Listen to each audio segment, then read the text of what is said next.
Okay, now we're gonna move into a really fun one. The paleo diet. This one's really fun. I'm gonna tell you that like every time I start to talk about this, I get to one slide where I'm like, okay, well maybe it's not so bad. Oh wait, never mind, I disagree. I totally think it's bad. So every single time I talk myself almost into supporting it, and then I'm like, nope, nope. And my tagline for my friends when they ask, by the way, is if your diet has a name, you shouldn't be on it.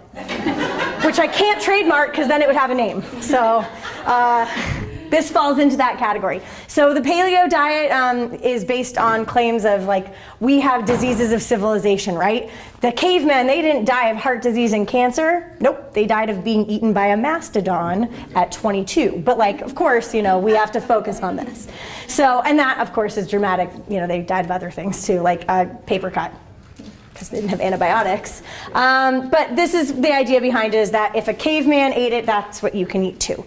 So what's really fascinating to me about the paleo diet is that all of the sort of anthropological evidence indicates that depending on where early humans lived is really what dictated the diet.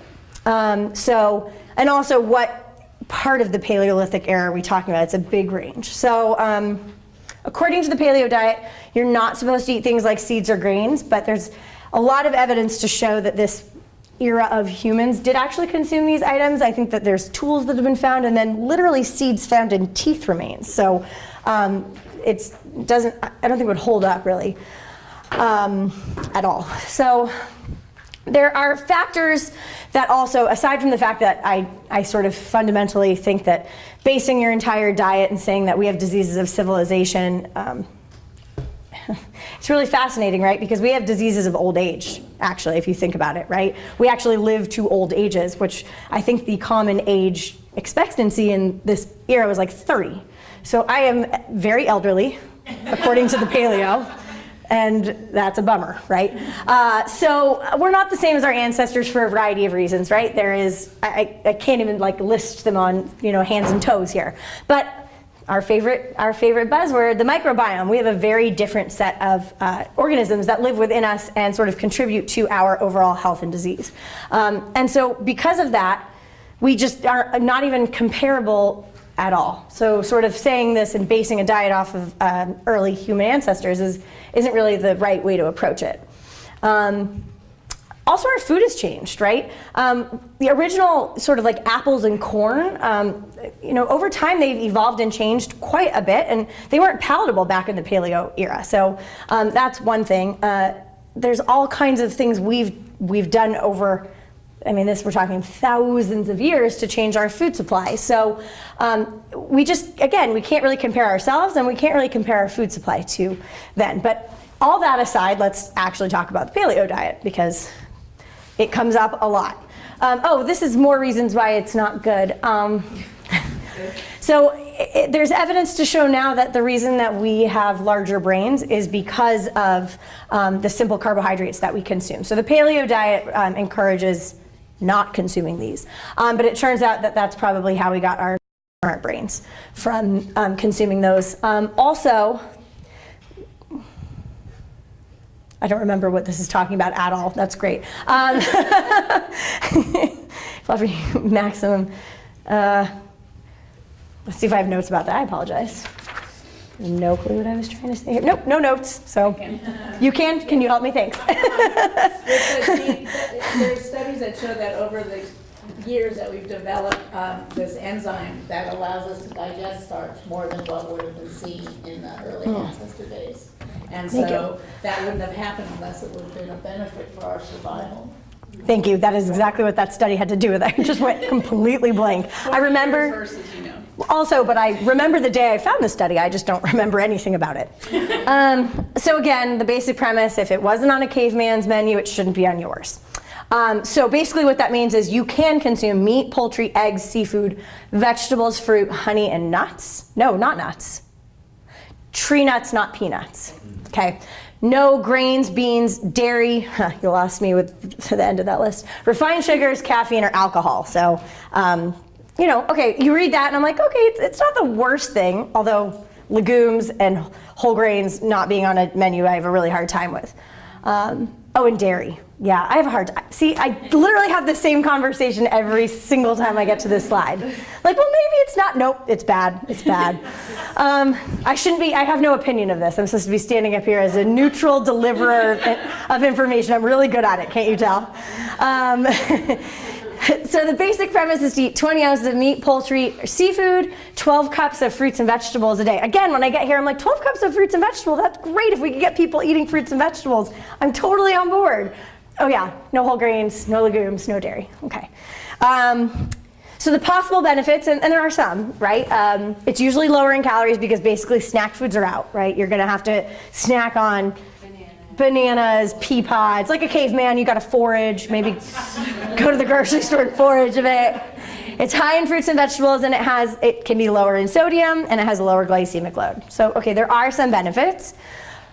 Possible negatives, it's low in calcium because unless you're eating like kale by the bucket and the bones of your fish that you're eating, it's gonna be hard to get enough calcium. It's high in fat, and a lot of that could be saturated fat because it's a lot of meat.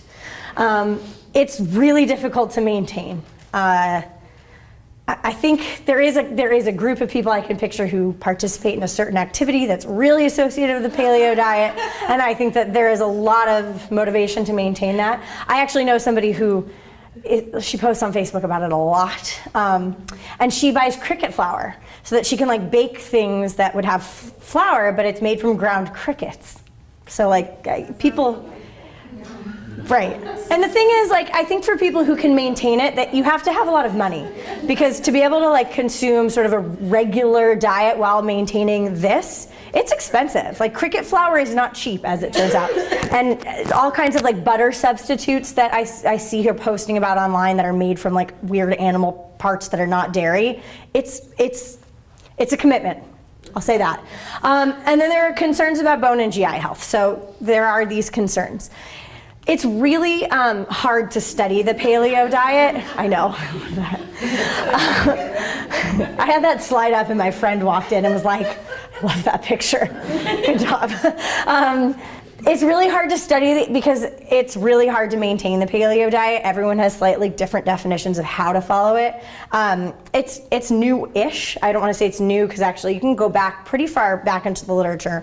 People were talking about these diseases of civilization and following a caveman diet. I did find one study that they followed women they followed them for 2 years, but I don't remember what the initial, it was 6 months. They had them feeding self-reported paleo, right? So they tell them what to eat and then they send them off on their own. So there were significant drops in weight and waist circumference after 6 months, but by 2 years, all of those had disappeared. And it was mostly because the women could not maintain the diet. So, I mean, there is some evidence. There's also some animal studies that look at like liver fat and different insulin markers, you know, all kinds of things. And I feel like it's fairly inconclusive, and the human studies are just too hard to follow because most people can't follow the diet. And there's also not a great comparison. What was the control diet then? Right.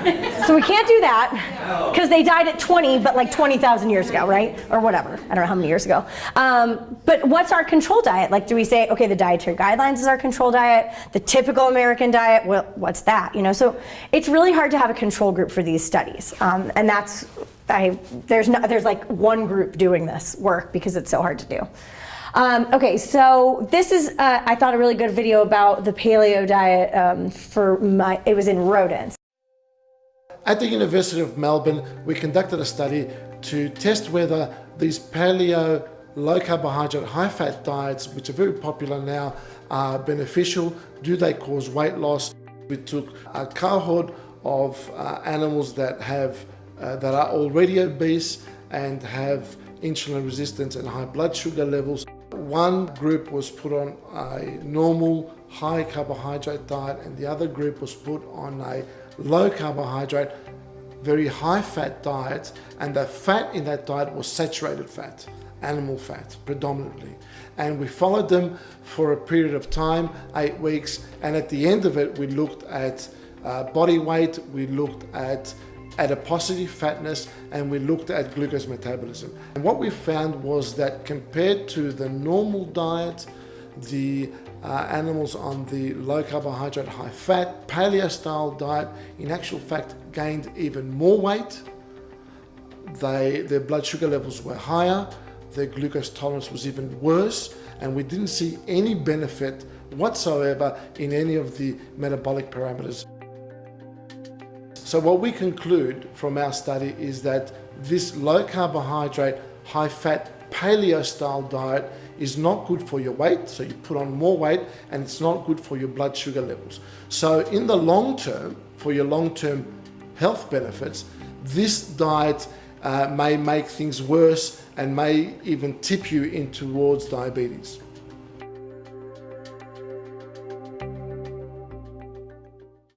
So that group, by the way, that does this, they have their YouTube channel at Monash University, I think. They have a lot of great videos on there, I think, that answer a lot of the questions. So just to sort of, mice require fat, protein, carbohydrates, obviously in slightly different percentages that we need. So this was to do their best to emulate what would be considered a paleo-style diet for humans. Mice and humans are obviously not entirely the same, but it's good for us to learn lessons because we can do things in mice. And 8 weeks for a mouse is like living into adulthood. That's a very long-term study for a mouse. So we can't, it's a lot cheaper and easier to do studies. There's no variability, right, in the mice for the most part. They're all genetically identical. So it gives us sort of a chance to look at it, but while remembering there are always gonna be differences between humans and mice. But it is interesting that they fed them this diet and sort of the outcomes were the opposite of what a lot of the paleo claims are, that it improves insulin resistance, lowers your blood sugar, makes you lose weight, etc. So sort of to come back to where this all starts and the theme of today is, right, in the dietary guidelines, we promote sort of healthy dietary patterns. You're eating for the long run. Small changes. That was, I think, a really neat thing about this year's dietary guidelines is talking about making very small goals and doing those successfully before making your next goal, right? Not going from 0 to 50 or 60 in one fell swoop. That sort of sets us up for failure. And it sort of supports healthy choices for everyone. No matter what kind of diet style you want to choose, there's a healthy way to do it. Well, not all of them, but questions? Sorry. Yeah. This is a non-related, but still related. The gluten issue, are you going to cover? We did that in our last webinar, I think. Still something that most people are fine having. Obviously, there are some intolerances and sensitivities, but probably less than people think. There was a study recently that just came out. We saw when we were preparing this. Yeah, we're like, well, shoot, we've already done gluten.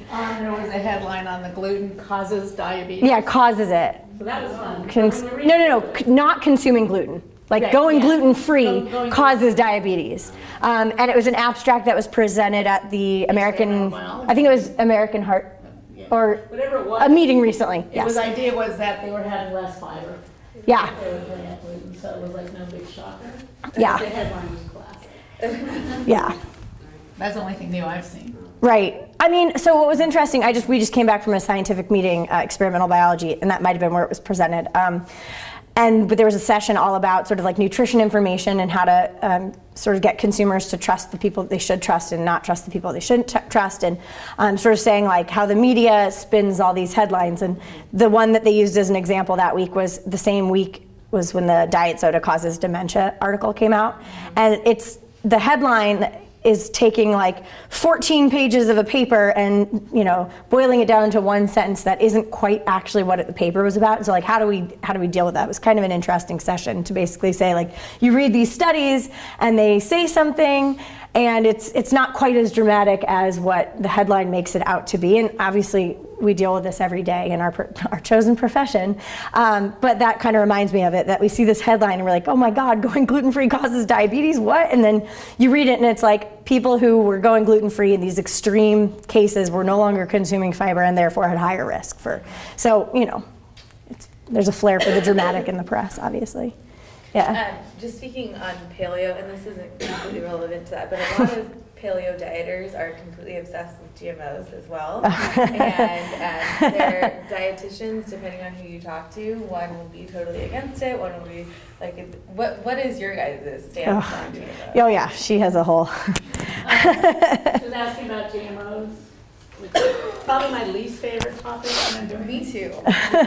So, and I did this, when we did this, what, a year? I don't know. No, it was the same one with gluten. It was the webinar. Yeah, and it's recorded. So we have it on recording, yes. So, and nothing's changed since then. But basically, the concern is that we're altering our food supply with the GMOs. And that there are no health concerns that I could come up with at all from looking at, and I really did scour the literature because I like to find something. There are concerns environmentally.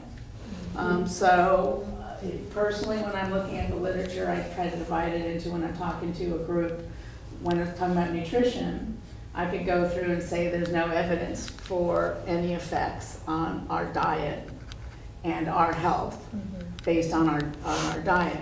However, with the environment, we still have some work to do on that because you can have cross-contamination of fields that are from GMOs versus the organic fields. They can no longer call themselves organic then, and that might be very important to some. And so that, and along with waste and so forth, that I get concerned about again environmentally. Nutritionally, I haven't seen anything with the GMOs. So I remember when we were asked to do it, I was like, oh God, I really do have to give a talk on GMOs. But I spent a lot of time, and the webinar is still available, is that what you said? So, yeah. When do you tell? It's on our training and events calendar where you register, but it's on the archive. What was it then, FFY 2016? No, No, that was this year. It was this year. It was either November, December this year. Yeah. Oh, yeah, okay. Yeah. Last year. Well, this academic year, this fiscal year. Yeah. And I have another question that's not quite related, but maybe we could address it at some point in time in the future, is that media question. How do we control that or work with that? Because obviously what's getting reported isn't based in science or fact, it's more of opinion, like they're grabbing that one sentence and making it a headline. So how do we tell the public how that happens? Or like explain like what's going on? Because I would love to have a sound bite to give people like, we're not trying to confuse you, we're not trying to make this harder. It's that journalists aren't doctors or nutritionists or anything like that, they're just taking a sentence. Is there any way to address that in the future somehow, how that chain happens? Like a research study comes out, and then I don't know who grabs hold of it, but then it gets blasted everywhere. Right. How do we talk about that? You might not have the answer today, but maybe in the future we can talk about that. There's a group called IFIC, International Food Information Council, I think, that have put out like a series of little briefs on They're really good. red flags, to identify red flags. And we could address that. I think we're doing something soon, I don't remember when. Where we can, that'll be interesting, in July? Okay. So that might be something where we could address those red flags, because them and it might be FDA that has like little fact sheets on addressing consumer concerns. And has a red flags also. The Academy of Nutrition and Dietetics Yeah. also has a red flag spotter. So those red flag things are good because they're key little points to look at. But the points that I usually will make is like you have to look for references. You have to look for it not being far from the norm, I hate to say it, but if you have something that's totally against hundreds of studies that have been used, let's say the dietary guidelines, and all of a sudden this is turning it over into something brand new. Most likely it's not necessarily true, or we at least need more studies to say that. And so I usually can rely on those, and so we could probably introduce them to the next webinar. I mean, I forget what our topics are next time. yeah. We were going over fats, but More on fats, cool. Okay, I'd like to, we could introduce some of that. Yeah, I mean, that's just a consistent issue we're going to continue to deal with. We can do our best to provide tools. And then the idea that, so IFIC was who presented at that seminar that I was just talking about at the conference, was speakers from IFIC, the one Sherry was just mentioning. So their website is fantastic. They have great resources. But it's working with media is sort of the direction we need to start going, is that we need to get ahead of the story a bit, which is still hard to do. Like I did an interview last week for Prevention Magazine, and when it comes out, they're gonna quote me, and I'm gonna not have said those things, you know, and it's just an issue. Like I probably said some of those things, and they put it together differently, and we'll use it out of context, and it's hard to sort of, there's not a lot we can do, but we can do our best to sort of help make the public aware of things, like Sherry saying, how to teach them how to identify red flags. And are you allowed to say a follow-up if they do misquote? Is there any way that they publish like your a retraction or something? Yeah. No, I mean, I haven't seen the one that I just did for Prevention Magazine, but I did one for the LA Times a few months back, and they put quotes around something I hadn't said that wasn't quite true, and I would definitely not have said, and there's just nothing you can do about it, unfortunately. And then it'll get used in someone else's story. They'll see that and say that I said this thing. I mean, probably not, this wasn't like a big major riveting story, but it could potentially happen like that, and it's hard to, there's not a whole lot we can do, unfortunately. With newspapers, when they call, you have to answer right away, and you don't get a chance to look at it. Oftentimes, the magazines will give you a 2-hour turnaround time, and they'll send it back to you. But it really depends. But the newspaper's nothing. Right, because they're going to print that night. It's always scary too. But we as scientists have to be able to respond right away, or else the information won't get out there. So Right. Rachel and I are basically the main people in our department that do that now. And it's stressful, but I'm sort of past the concern. But for somebody like Rachel, you want to make sure everything's said perfectly. And it's hard, and yet we need to. There's also, some of you are in A&R. There's media trainings, I think, that is provided, and those could be good, because they'll give you those 20-second sort of little snapshot things that one can say. Yeah. And those are valuable. Did I see? Yeah. I had a question kind of unrelated to these topics, but are you going to address the diet sodas and the artificial sweeteners? Again, is there any new and updated information on that? I mean, I don't think we've done artificial sweeteners in a while, the non-nutritive, I don't know if we've done it. But we could do it. We could do it And there's not much. and address sort of that study that came out with the dementia and the relationship there and sort of address It's short and it. sweet. That's my Yeah, we could. I know, I just got a question about it from one of my friends yesterday on non-nutritive sweetener, sugar alcohol that I hadn't heard of. So it comes up a lot. Somebody give you this? Okay. Yeah. This is helpful too, because it's good. I mean, we could do fats again, or we could do something different. So that's fine with us. Any other questions about this, or basically anything else? Want to know what I'm doing this weekend? No, I'm just kidding. Come back. Should we do this other one? Yeah, sure. Let's do this. So what we'd like to do is we'd just like to take a few minutes.